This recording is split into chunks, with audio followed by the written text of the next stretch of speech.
Hi, this is William Dunn from Dunn Solutions, and I want to share a 2-minute quick tip on email marketing strategies with you today. So there are really two common email strategies that people use.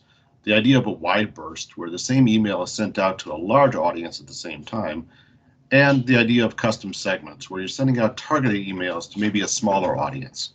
Today I want to review which one is more appropriate for which types of interactions, and maybe get you thinking a little bit more about applying data and analytics to some of your email marketing activities. So when is a wide burst appropriate? That's when you're sending the same email to everybody in your list. And typically it's driven by some sort of calendar event, an upcoming event that everybody is going to want to know about, or some sort of activity that is really the same for everyone.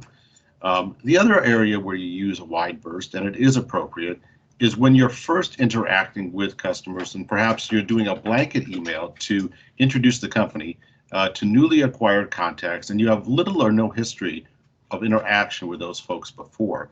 This way you send them an email with a lot of different options in the email and you can track which option they find most interesting and then start collecting data about them. Once you do have data, and this is really what we say you should be doing, it's much more appropriate to use custom segments. So in that situation, what you're doing is you're not just doing an email blast to your entire list, you're using your customer history and data analytics about not only their past purchases, but also what they've been looking at on your website to understand a little bit more about their buying patterns and what they are specifically interested in. It's also important to be able to send out emails on customer reorder segments and understanding when it's appropriate for a customer to be reordering from you and if they've missed their reorder point.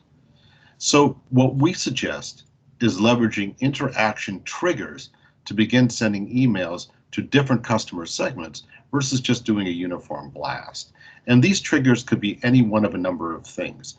They could be activity on your website. They could be shopping in a particular section. They could be triggered by lack of activity on your website. And the most common one, which everyone is familiar with, is abandoned cart. But there are certainly many other triggers that are appropriate. So if you use a wide burst and a custom segment strategy effectively, you're going to be thinking about the different customer journeys and sending emails that are most interesting to people based on what they are really interested in and less likely to be thought of as spam.